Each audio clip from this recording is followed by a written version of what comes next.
Has history shaken us anew, or is this just Earth's faint rumble? That is the right question to ask when a small tremor shows up almost exactly where the famous 1896 San Francisco rupture began. It is also the wrong question, at least if the goal is to understand the geology. The Earth does not repeat itself like a machine replaying the same scene. It loads stress, stores strain, slips in patches, and sometimes lets go in a tiny jolt that means almost nothing beyond the fact that the fault is still alive. On April 25, 2026, a magnitude 3 earthquake struck about 2 miles, or roughly 4 kilometers, west-northwest of Broadmoor, California, at a depth of about 7 kilometers or 4 miles. A second tremor of about magnitude 2.7 followed nearby a few minutes later. Those are real events, but they are not miniature versions of the great San Andreas rupture. They are a reminder that the crust around San Francisco is still under continual shear, still adjusting, still failing in small pieces as the Pacific and North American plates grind past one another. The key to understanding why this tiny quake matters scientifically, but not as a warning of an immediate catastrophe, is scale. The 1896 event, commonly called the 1806 San Francisco earthquake, had a moment magnitude around 7.7 to 7.9, with some older estimates placing it near 8.3 on the historic Richter scale. That quake ruptured roughly 296 miles, or 477 kilometers, of the San Andreas fault, with horizontal slip ranging from about 2 feet to 32 feet, or about 0.5 meter to 9.7 meters. At the surface near Tamales Bay, the offset reached about 21 feet, or about 6.4 meters.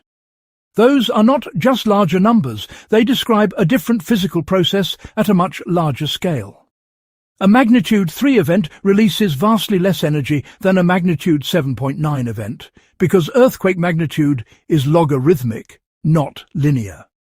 In simple terms, each whole step up in magnitude means dramatically more energy and much more rupture area. The April 2026 quake was a small patch of slip, not a fault-breaking event. To see why, you have to look at the San Andreas fault not as a line on a map, but as a long, uneven boundary in the crust. The San Andreas is the main transform fault in California, part of a broad plate boundary where the Pacific plate moves northwest relative to the North American plate. The motion is mostly right lateral strike slip. If you stand on one side and look across the fault, the block opposite appears to move to the right. The fault system stretches for more than 800 miles, or about 1,300 kilometers, and extends deep into the crust. The crust around it is not a smooth slab. It is a network of branches, bends, step-overs, locked patches, creeping patches, and smaller faults that share the load. The Bay Area is restless because this boundary is constantly trying to accommodate plate motion that, in historical time, is measured at about 2 inches per year, or roughly 50 millimeters per year. That movement is slow enough to ignore in a day, but relentless enough to build the strain that eventually comes out as earthquakes. The important word in that process is locked. Faults do not usually slide smoothly from end to end. Friction holds many parts in place even while the plates keep moving. The rocks bend elastically, storing strain like a compressed spring. This is the basic idea behind elastic rebound. A locked patch resists motion until the stress exceeds friction and the fault surface fails. Then the slip happens fast in seconds to tens of seconds, and the stored strain is released as seismic waves. Other parts of the fault can creep slowly instead, moving without a big quake. The San Andreas contains both behaviors, and that difference is crucial. The great 1806 rupture broke through long locked sections in Northern California.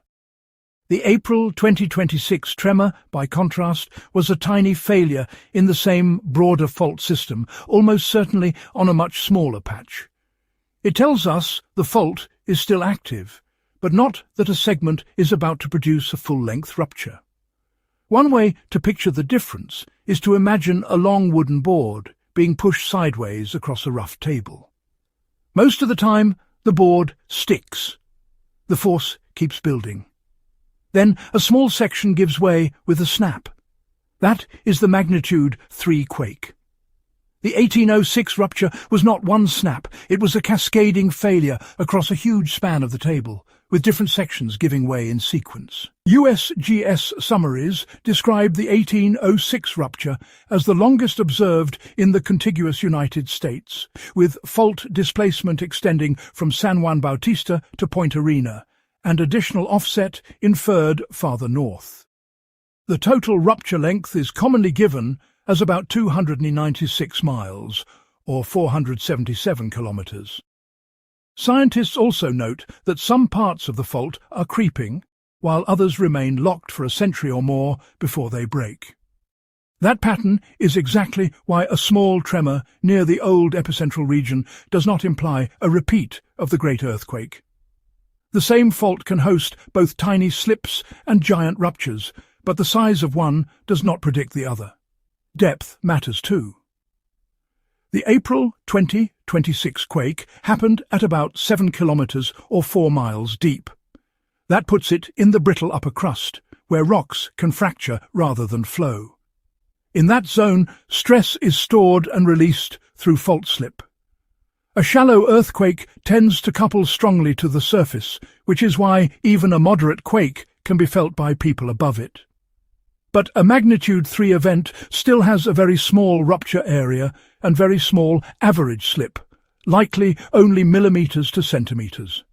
The exact value depends on the fault geometry, rigidity and stress drop, but the physics is straightforward: small rupture area, small slip, small energy release.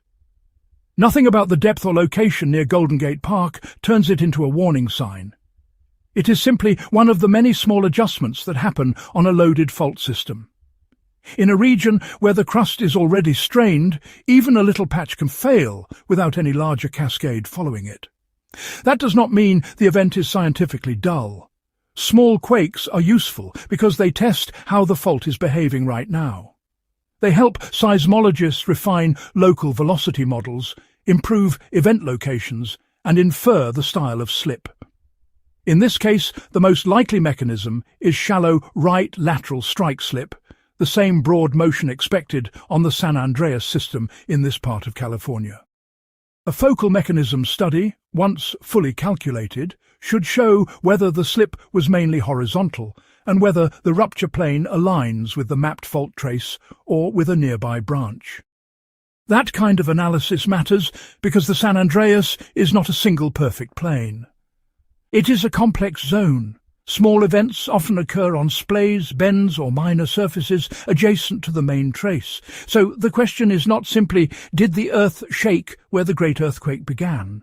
The better question is, which small surface failed, and what does that say about current stress on the local fault network? That is a technical question, and it is the one that actually helps scientists. The nearby second quake, the magnitude 2.7 jolt that followed a couple of minutes later, also fits ordinary fault behavior. Small quakes often cluster because a first slip changes the stress field around it. That can encourage nearby patches to move, or it can simply reveal that multiple weak spots were already near failure. But there is a big difference between local stress adjustment and a triggering chain that leads to a major rupture. The second event was too small to transfer enough stress over a large distance to matter in any catastrophic way. In fault mechanics terms, it was a minor redistribution of load, not a system-wide unlock. In a busy fault zone, that is expected. The crust is not a single block, it is a mosaic of stress segments. A small quake can nudge another small patch, and then the sequence ends. That is not how a great earthquake announces itself in any simple, reliable way. The surface expression of the 1806 event is what makes it so famous in geology. The fault broke for hundreds of kilometers, and the offsets along fences, roads, trees and streams made the motion visible in a way few earthquakes ever do. Near Point Reyes, offsets approached 21 feet, or about 6.4 metres. Across much of the rupture, displacements of several feet, or about 1 to 1.5 metres, were common. That tells us the rupture was not uniform. Some stretches slipped more than others, and some likely remained locked until later in the event. Modern reconstructions from geodetic data suggest that slip at depth may have been even larger in some places than the surface offset indicates. This is normal in large strike-slip earthquakes. The near-surface trace records only part of the rupture history, while deeper slip may continue on the fault plane below. The important point is that the 1806 earthquake was a long, system-spanning release of stored elastic strain. The April 2026 tremor was a tiny release from one local patch. Same family of process, completely different scale. The recurrence question is where many people jump too quickly from geology to fear. USGS material based on long-term slip rates and the offset produced in 1806 suggests that 1806-type earthquakes occur at intervals of about 200 years on average. That is an average, not a clock. It means the fault takes a long time to accumulate enough strain to make another rupture of similar size plausible. A related USGS assessment has said that the chance of a repeat within the next 30 years was only about 2%, based on the time needed to rebuild a 20-foot offset. At the same time, the Bay Area's more immediate threat comes from other faults and from smaller events around magnitude 7, especially on the Hayward Fault, the peninsula segment of the San Andreas, and the Rogers Creek Fault. That is an important distinction. A small quake near the old 1806 zone does not automatically mean the same segment is about to rupture again. The more likely lesson is simply that the fault system is active everywhere, and that different segments have very different loading histories. The geometry of the Bay Area fault network helps explain that. The San Andreas is the master strand, but it is not the only player. Parallel and branching faults share the plate boundary deformation. Some segments creep, some lock, some are capable of large but not gigantic earthquakes. USGS maps of the Bay Area fault network show a dense system with substantial probabilities for magnitude 6.7 or larger earthquakes on several faults by the year 2043. That does not mean all those faults will fail together. It means the region is loaded in many places, and the hazard is distributed across the network. For the geology-minded reader, this is the real story. The Bay Area is not waiting on one giant fault to do everything.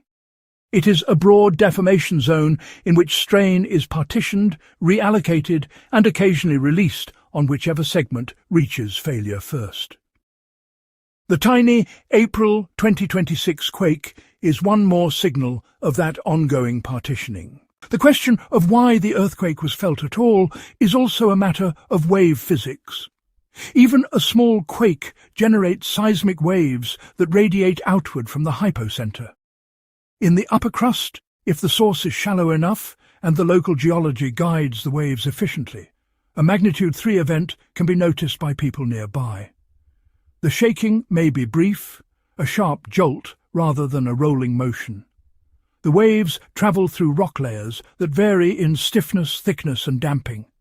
Hard rock transmits higher frequencies efficiently, while soft sediment can amplify shaking and lengthen the duration.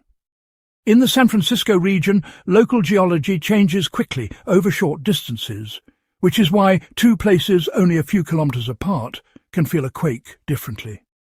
The April 2026 event was shallow enough to be felt, but too small to produce the kind of broad destructive wave field associated with a major rupture. That difference reflects source size more than anything else. A small source radiates a small wave packet. A great rupture radiates a much broader, more damaging one. The mechanism of stress transfer is worth keeping straight, because it's often misunderstood. When a fault slips, it changes the stress field nearby. In some directions, stress drops. In others, it increases a little. This is why aftershocks happen. But stress transfer is not magic. It is strongest close to the rupture and becomes much weaker with distance.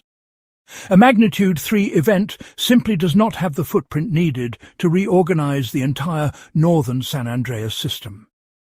It can alter conditions on a nearby patch, maybe enough to produce a small aftershock, which is exactly what happened with the nearby magnitude 2.7 jolt. But the amount of redistributed stress is tiny compared with the decades to centuries of tectonic loading needed to bring a major segment to failure. That is why geologists are comfortable saying that the quake is a local adjustment, not a warning flare. The crust is always moving toward another rupture somewhere along the fault network. But one small event does not identify the date, place, or size of the next one. There is also a useful lesson in the contrast between creep and lock. In some fault zones, steady creep relieves strain without big earthquakes. In others, locking allows the strain to build until the fault suddenly fails. The San Andreas system includes both styles. That is why the same broad plate boundary can produce quiet stretches and violent ones. The 1806 rupture involved locked sections that had stored enough energy to fail on a giant scale. The April 2026 tremor likely involved a much smaller patch, perhaps on the main trace or on a nearby branch that reached its local frictional limit. This is not unusual. Frictional heterogeneity means that faults are full of weak and strong spots. A small patch can fail even while the larger segment remains locked. In that sense, the quake does not wake up the fault. The fault was already awake. It simply moved a little. The old 1806 rupture also reminds us that fault slip is not always evenly distributed from south to north.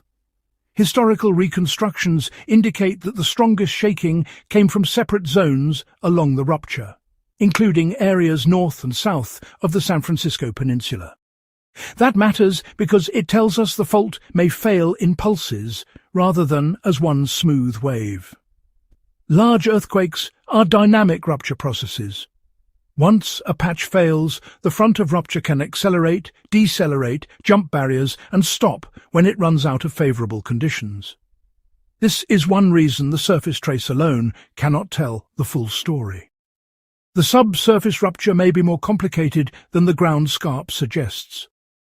The April 2026 event was likely too small to show that kind of complexity at large scale, but it still follows the same physics: local stress concentration, frictional failure, sudden slip, wave radiation. That is the common core shared by every earthquake on the fault, from the smallest perceptible jolt to the largest historic rupture. For scientists, the event is valuable precisely because it is small. Small quakes are often the clearest probes of local fault structure. They reveal where the fault is easy to break, where it is rough, and how the crust responds to ongoing tectonic loading. Instruments can locate the hypocenter, estimate depth, compute the focal mechanism, and compare the waveform to nearby events. Over time, a cluster of such events can show whether the fault patch is creeping, locked, or slowly changing. That is the real scientific reward here. The tremor is not important because it heralds something bigger. It is important because it gives another data point in a very well-studied but still complicated fault system. In a place like San Francisco, even a magnitude 3 event can be a useful piece of the puzzle if you care about how faults actually work. And that brings the story back to the opening question. Has history shaken us anew, or is this just Earth's faint rumble? The technical answer is that it is the latter. The April 2026 tremor is a minor right lateral slip event in an active plate boundary fault zone. It happened near a historically famous point on the San Andreas system, but the location alone does not give it special predictive power. The earthquake released a tiny amount of accumulated strain, probably only a few millimeters to centimeters of slip, far too little to matter in the long-term seismic budget of the northern San Andreas. The great 1806 earthquake was the opposite, a long rupture, hundreds of kilometers in length, with large offsets and a huge release of stored elastic energy. The same mechanical rules govern both events. Friction builds, stress accumulates, a patch fails, and waves spread.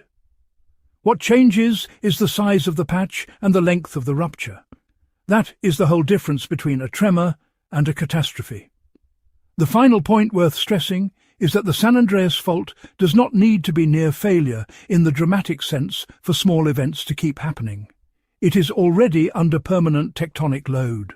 The plates move, the crust responds. Stress is reworked again and again. A magnitude 3 quake near Broadmoor is not the earth-whispering prophecy. It is the earth doing what transform faults do, slipping a little where friction finally loses. The Broad Bay area hazard remains real, but it is defined by the whole fault system, not by one minor tremor. The geology says prepare for the region's actual long-term risks, not the illusion that every small quake is a rehearsal for the largest one. In that sense, the tiny April 2026 event is not a warning siren. It is a clean demonstration of fault mechanics in action, happening on the same restless plate boundary that made San Francisco famous in the first place.